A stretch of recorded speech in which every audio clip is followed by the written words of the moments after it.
शेती माझी प्रयोगशाळा या यूट्यूब चॅनलमध्ये मी आपलं स्वागत करतो. या चॅनलवर आपण नवीन असाल तर या चॅनलला सबस्क्राईब करा. या चॅनलचे नवनवीन व्हिडिओ पाहण्यासाठी बेल आयकॉन नक्की दाबा.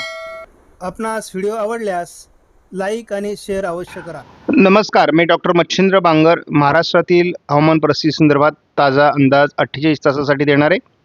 आपण बघतो की उत्तर भारतात तयार झालेल्या WD पासून एक पावसाळी जोड क्षेत्र हे अशा पद्धतीने तयार होते आणि या जोड क्षेत्राचा महाराष्ट्रावर परिणाम होत असून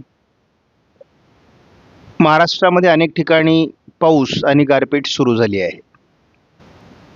आपण सध्या भारतातील विजांचा लखलखाट बघतो आहोत. यामध्ये महाराष्ट्रात मुख्यत्वे करून घाटमाथ्यावर याचा प्रभाव जास्त असून आता तो पूर्वेला सरकण्याची शक्यता आहे. त्यामुळे पाऊस रात्रपाळी देखील करू शकतो. उशिरापर्यंत पावसाचा प्रभाव राहू शकतो. गेल्या 24 तासासाठी दिलेल्या भारतीय हवामान खात्याच्या अलर्टमध्ये काही बदल आपल्याला सकाळी दिलेल्या व्हिडिओमध्ये आणि आता दिसत आहेत. हे जोड क्षेत्र तयार होण्यासंदर्भात आपल्याला सकाळपासूनच अलर्ट देण्यात आला आहे. शिवाय बहुतांश भारतामध्ये म्हणजे आपण अपवाद जर बिहार किंवा कोकणचा सोडला तर सर्वदूर भारतामध्ये पावसाचा अंदाज देण्यात आला आहे. महाराष्ट्राच्या बाबतीत सांगायचं झालं तर उद्या देखील हा प्रभाव महाराष्ट्रामध्ये राहणार आहे. फक्त पश्चिमी राजस्थान, गुजरातमध्ये हा प्रभाव कमी होण्याची शक्यता आहे, कारण WD पुढे सरकणार आहे आणि त्यामुळे महाराष्ट्रात आज आणि उद्या गारपिटीची शक्यता कायम आहे. आपण सध्या भारतीय उपग्रहानुसार जर बघितलं तर महाराष्ट्राच्या संपूर्ण घाटमाथ्याच्या पूर्व भागामध्ये एक मोठा प्रभाव आहे.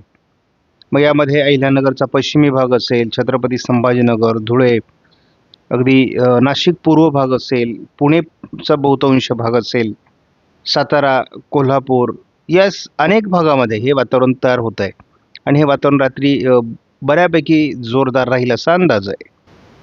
आपण या ठिकाणी बघतो GFS मॉडेलने आज 24 तासात महाराष्ट्राच्या बहुतांश भागात पावसाचा अंदाज दिला आहे. यामध्ये पूर्व विदर्भ आणि कोकण या ठिकाणी थोडा प्रभाव कमी राहण्याची शक्यता आहे. याबाबत IFS मॉडेलने मात्र केवळ मराठवाड्याच्या पूर्व भागात पाऊस दाखवला आहे आणि या ठिकाणी मात्र IFSचा अंदाज काही अंशाने जुळताना दिसत नाही. आपण या ठिकाणी बघतो की मुख्यत्वे करून मराठवाडा, दक्षिण विदर्भ, दक्षिण मराठवाडा आणि पश्चिम महाराष्ट्राचे काही भागात या वातावरणाची शक्यता पुढील 24 तासात व्यक्त करण्यात आलेली आहे. आपण USAI मॉडेल जरी बघितलं तर याचा अंदाज देखील महाराष्ट्रात बऱ्यापैकी जुळताना दिसतोय आणि SSE मॉडेलचा देखील अंदाज महाराष्ट्रामध्ये या 24 तासासाठी जुळताना दिसतोय. 48 तासासाठी मात्र दक्षिण मराठवाडा, विदर्भ आणि दक्षिणी जिल्ह्यांमध्ये म्हणजे पश्चिम महाराष्ट्राच्या दक्षिणी जिल्ह्यांमध्ये थोड्या वातावरणाचा ACC मॉडेलने अंदाज दिला आहे. आयकॉन मॉडेलने देखील विदर्भासहित दक्षिण मराठवाडा आणि पश्चिम महाराष्ट्राच्या दक्षिणी भागात पावसाचा अंदाज कायम ठेवला आहे. तोच अंदाज जवळपास GFSचा आहे.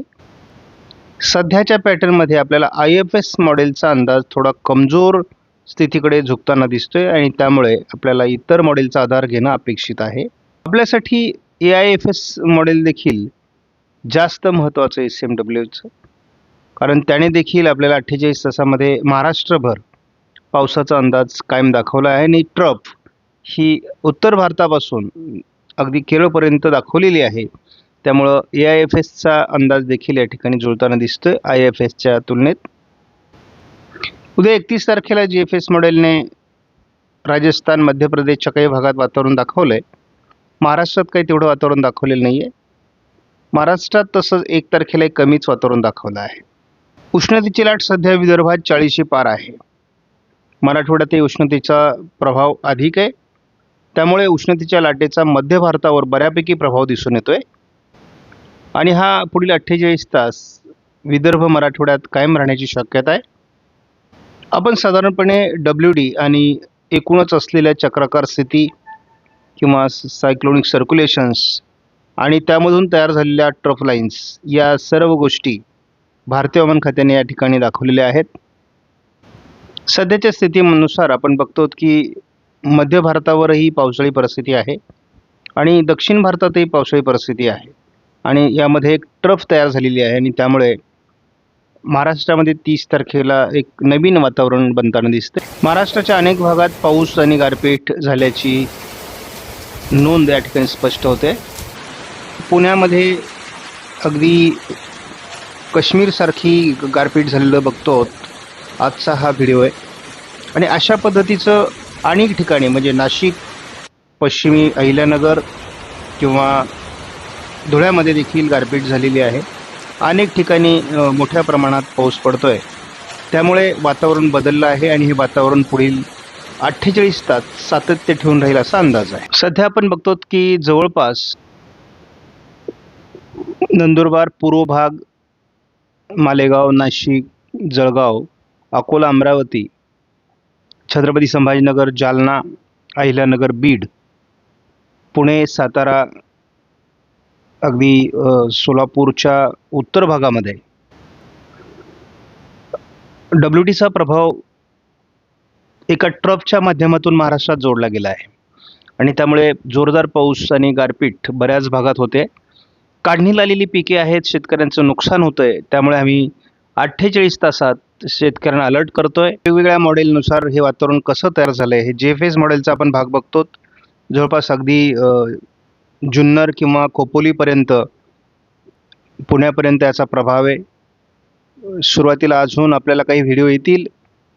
अगदी नंदुरबार, जळगाव, नाशिक पूर्व, छत्रपती संभाजीनगर, अगदी अकोला, बुलढाण्यापर्यंत किंवा इकडे अहिल्यानगर पश्चिममध्ये जोर आहे, पुण्यामध्ये उत्तरेला जोर आहे, साताऱ्यात जोर आहे आणि आता आपल्याला जर याची थोडी पुढची परिस्थिती बघितली तर हे थोडं पूर्वेला सरकेल असा अंदाज आहे. म्हणजे याचा प्रभाव देखील जवळपास रात्री 10-12 वाजेपर्यंत राहील असं दिसतंय. अगदी मराठवाड्यापर्यंत, विदर्भापर्यंत त्याचा प्रभाव जाणार आहे. शिवाय लातूर, धाराशिव, सोलापूर या भागात देखील रात्री उशिरापर्यंत प्रभाव राहण्याची शक्यता आहे. उद्या देखील हा अंदाज कायम राहणार आहे, कारण उद्या देखील पाऊस होईल.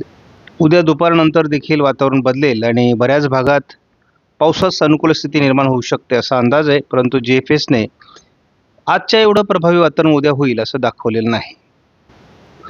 आयकॉन मॉडेलचा अंदाज सध्या आम्हाला महाराष्ट्रामध्ये अधिक जुळताना दिसतोय. मराठवाड्याच्या बऱ्याच भागात आता पावसाचा प्रभाव वाढणार आहे. रात्रपाळी करेल पाऊस बऱ्याच भागामध्ये. यामध्ये मुख्यत्वे करून जिल्हे आपण बघूयात. नांदेड, परभणी, वाशिम, हिंगोली, बीड, लातूर, धाराशिव आणि उत्तर सोलापूर या भागात याचा प्रभाव राहण्याची शक्यता आहे. या मॉडेलने देखील उद्या तसा प्रभाव कमी दाखवला आहे. याचा अर्थ संकट टळलं असं नाही. 1, 2, 3 तारखेला देखील पुढे हे वातावरण आणखी जोर पकडणार आहे. 48 तासासाठी